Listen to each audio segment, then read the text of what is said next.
On today's Newsmakers, Israel, the end times, and aliens, that and more coming up.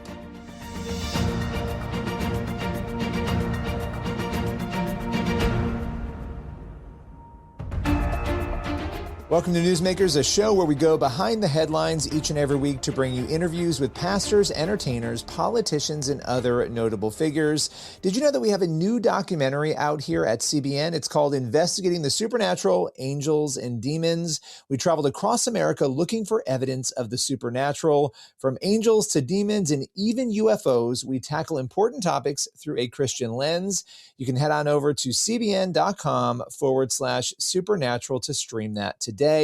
Now, on today's show, we've got David Rives, founder of Wonders Center and Science Museum out in Tennessee. He's here to explain the theology and also the science behind the alien debate. Let's welcome him here to Newsmakers. 10 years ago, it feels like this is something that very few people were talking about, and a lot of people were not taking seriously. Flash forward to right now, we have a lot of people talking about it. I mean, these are actually very interesting claims and statements. What is your reaction to watching this topic become so mainstream right now?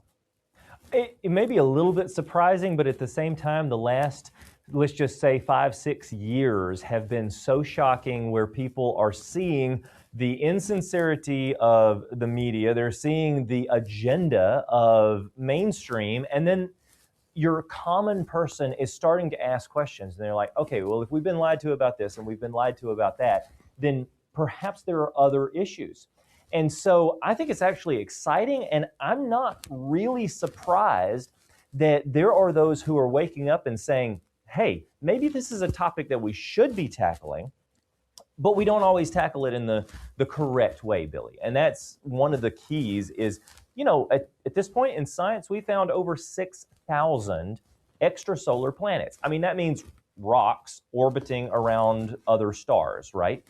And out of those 6,000 extrasolar planets, we can know a little bit, right? We can say, oh, well, they appear to have this size and mass. And so there's all these extrapolations about, well, so based on the size and mass of this, maybe it could be in the Goldilocks zone for this extrasolar star, this star outside our solar system. And therefore, if it's in the habitable zone, then maybe it's conducive to life. Maybe it has liquid water. Maybe it has an atmosphere. Maybe. And you start to stack up all the maybes, and you're like, hey, we found 6,000. So surely there are millions of planets out there. And out of those millions of planets, surely some of them contain alien life. I mean, that kind of makes sense from an initial perspective. But then you start to ask mathematicians, people like friends, you know, John Lennox at Oxford, mathematicians, and they say, yeah, well, actually the idea that there might be life out in the universe, in this universe, is mathematically improbable, even given the vast number of planets, because of the factors that have to be there in order for extraterrestrial life, or at least any type of biological life like we see on Earth, to exist. It's mathematically improbable. You say, what does that mean? Well, it means that it's pretty much impossible in this universe. Okay, that's scientifically speaking. And that's the reason that a lot of people are going to a multiverse and saying, well, maybe there's an infinite number of universes out there so that we can create higher odds.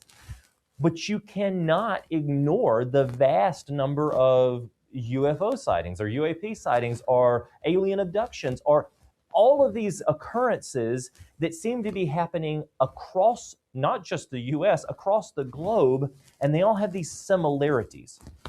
So the unique thing about the similarities that we see is that, yes, they all appear to have similar stories, but track it back a few hundred years and you did not see those types of encounters happening. You heard about trolls, you heard about fairies, you heard about goblins, you heard about all these other types of encounters.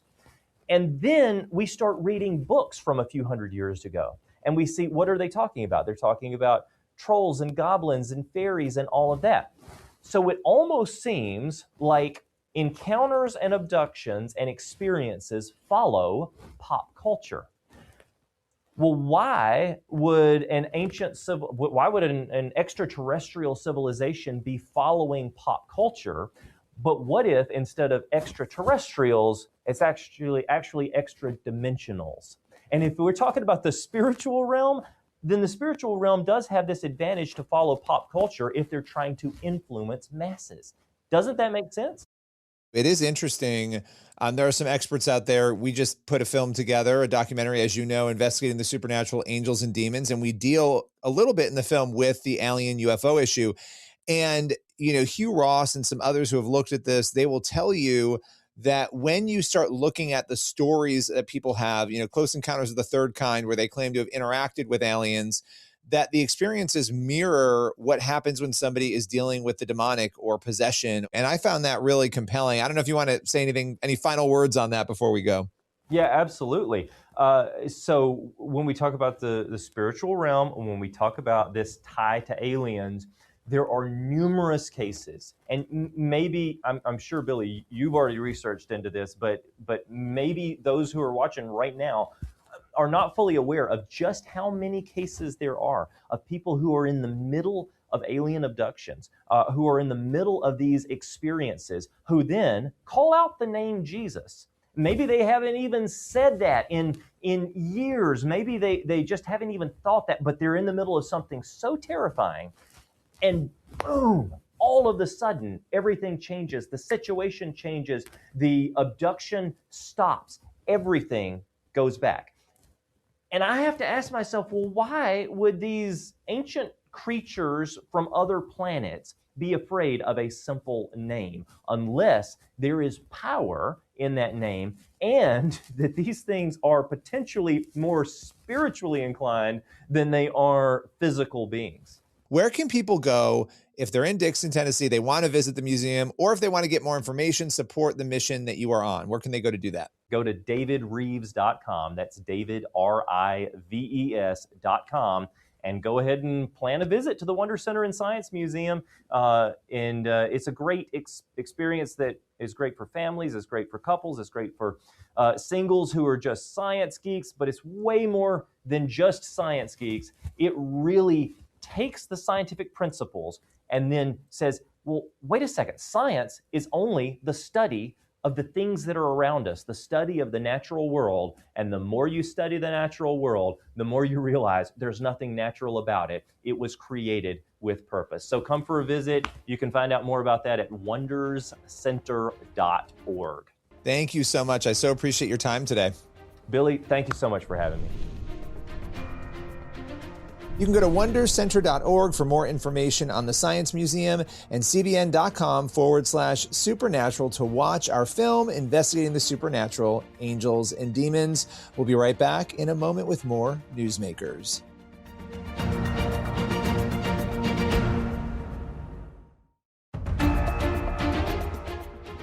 Welcome back to Newsmakers. Next up, Dr. Mitch Glazer of Chosen People Ministries. He joins us to show really what people might have wrong about evangelicals, Israel, and the end times. Let's welcome him here to Newsmakers.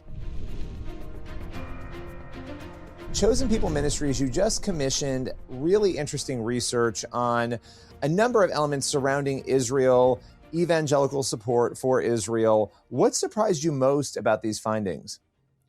What surprised me the most was that evangelicals, and we queried folks on the survey, there were 3,800 people in the survey, which is a good survey. And we asked, we used the 4 National Association of Evangelical questions that would determine whether or not somebody is a strong evangelical, believing the fundamentals of the Bible, that Jesus is the only way, and they need to share the gospel and a number of other things. And so what surprised me is that nothing has changed since October 7th. And, there's just been so much bad press about Israel, and so many people have sort of gone the other way. And I think that we can demonstrate that.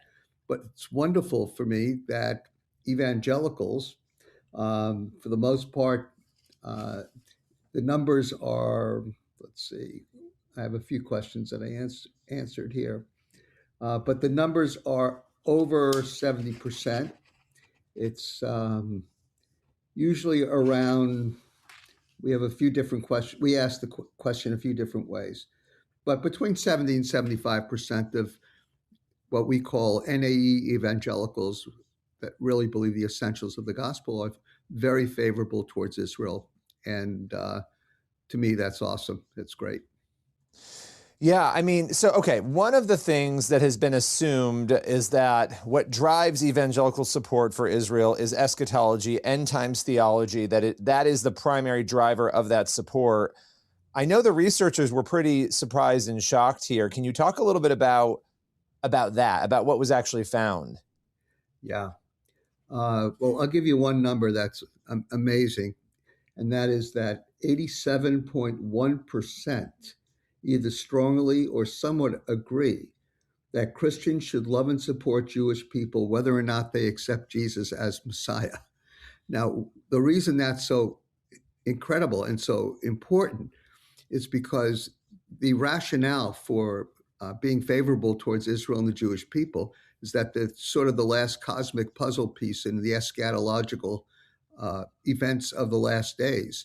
And so the conversion of Israel, it's well known. I mean, Zechariah 12:10, Matthew 23:37 through 39, Acts 4. I mean, it's all over the place in the Bible, Old and New Testament, that the Jewish people will turn to Jesus in the last days. Whichever Jews are alive at that time will turn to Jesus in the last days. And so there's been a thought that the reason why Jewish people are important, the reason Israel is important, is because of their role in the last days. And so our researchers are not quite believers in Jesus. They're just academics with no skin in the game. They're very objective and very smart. And one of them said to me, wow, I was wrong. The Christians are not as utilitarian as I thought. And that they genuinely believe that God has his hand on the Jewish people, chose the Jewish people, and that Christians have an obligation to be kind and support the Jewish people. And that made a huge difference in his thinking. And he was surprised by it. I was surprised by it and pleasantly surprised. So the real question then, Billy, is then what is the fundamental driving force for evangelicals who support Israel? What is the driving force? Is it biblical? Is it social, moral? Is it just war theory? You know, what is it? And I'm happy to say that it's biblical. Yeah, and when you say biblical, you're referring to the promise to Abraham, the everlasting promise to the Jewish people, not only for land, but also there's sort of an ethnic piece of that as well, right? There is. And again, that is consistent.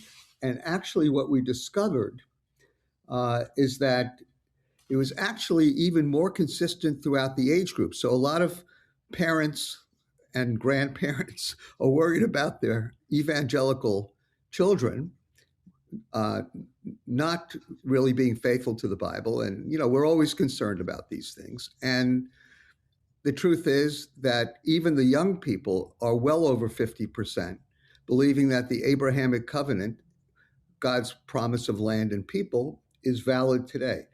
So that was 53%.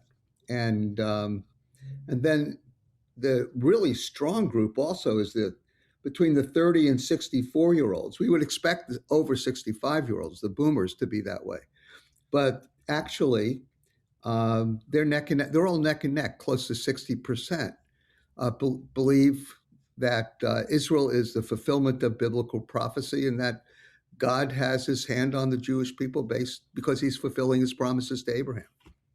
Yeah, and for younger people to have that position, and then that 20% of young people who said they don't know, right? Yeah. That they're not sure where they stand, that might be alarming to people, but that also seems like there's an opportunity there with those 20%, right? They're not saying we dislike Israel, we don't agree. You know, they're saying we don't know. Can you talk a little bit about that? Because again, it feels like an opportunity for evangelicals there. Yeah, so we call that the educational and persuasion opportunity. And it's consistent between 20 and 30% on a lot of these questions. And what seems to me is that particularly with the younger people, where that I don't know, because they haven't formulated their views yet, you know, it makes sense. In fact, our researchers think that those views actually change because we've been doing these for 10, 12 years, that these views might even change as we go through the age cohorts. And so it might be that the 18 to 30-year-olds who are at 53% might be at 60, 65% as they go through changes, maturity, jobs, responsibility, children, houses, and probably their political views will change also as they get older. And so we're very heartened by all of this. Well, I so appreciate you joining us today, breaking down this important data, and thank you for doing the survey. I think it helps us understand what is happening among evangelicals in a much clearer way. Appreciate your time today. Thank you, Billy. Let's continue to pray for peace in the Middle East and for God's will to be done. We'll be right back in just a moment with more Newsmakers.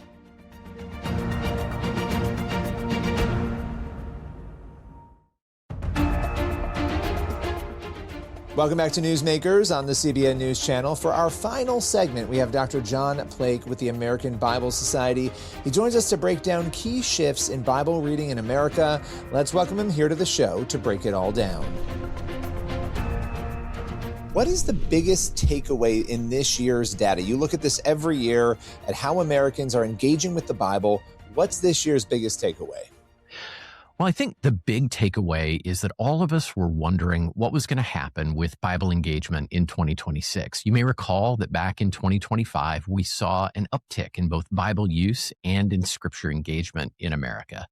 And unfortunately, the headline is that that uptick did not stick.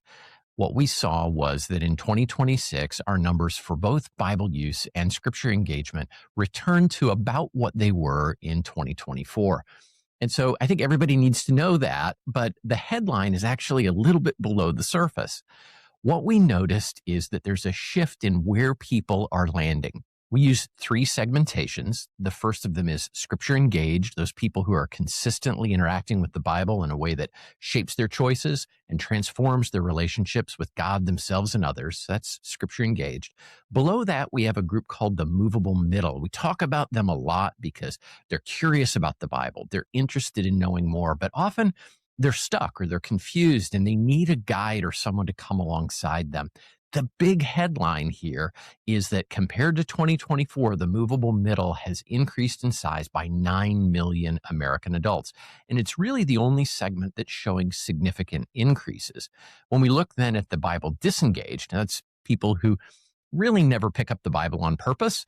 They may encounter it by accident. They go to a wedding, they go to a funeral, and they hear Scripture, something like that. But we actually see that the Bible disengaged are down by 5 million compared to 2 years ago. So I think the headline story is that there is this moment of opportunity that we have where there are a lot of people who are curious about the Bible. They're interested in it, but they don't quite know what to do with it. And that movable middle moment that we're in is the headline that I'd point to. So, John, why did people pick up the Bible last year and then stop reading it this year? Well, we really don't know what it was that caused people to pick up the Bible in 2025. A national survey just doesn't give you those kinds of results. We can all surmise, right? There may have been cultural moments that drove people to be more interested in the Bible than they were in the previous year. But what we do know about that Bible use in 2025 is that the increase came among what we call occasional Bible users. So these are people who are using the Bible more than 3 or 4 times a year outside of church, so they qualify as a Bible user, but less than once a week outside of church. And so that's really interesting. So it's this curious exploration group of people. We know that's where the spike was. And I guess what we saw was that in 2025, some of those people picked up the Bible, they explored it a little bit, and then they set it back down. They've backed away from that level of engagement. Men in particular surged in 2025. But mostly they surged into occasional Bible use from never Bible use.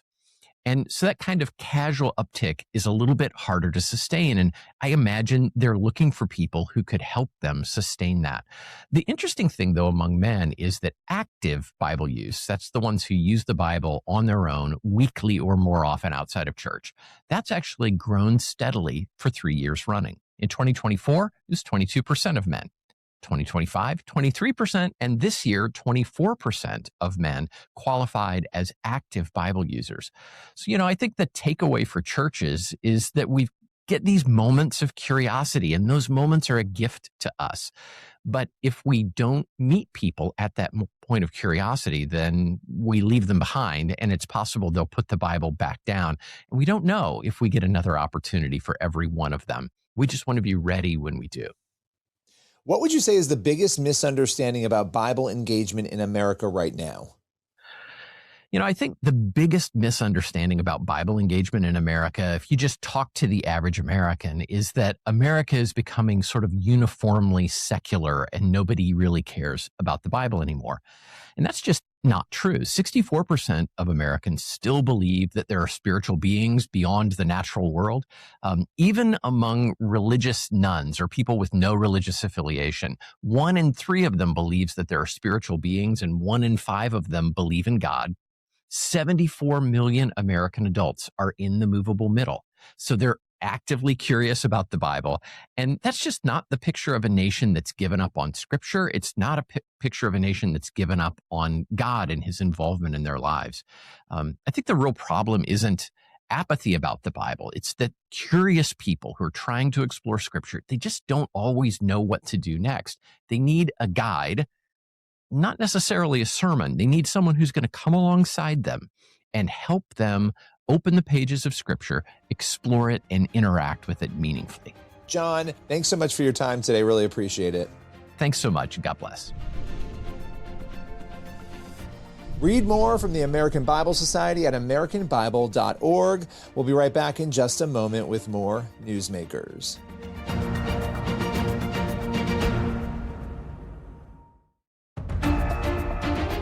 That's all for Newsmakers. Thank you for watching, and be sure to head on over to the CBN News YouTube channel. That's where you'll find the full interviews you saw on today's episode.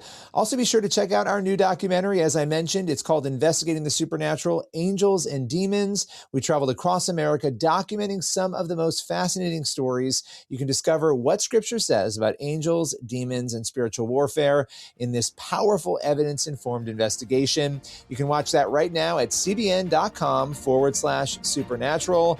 As for this show, we'll see you next week.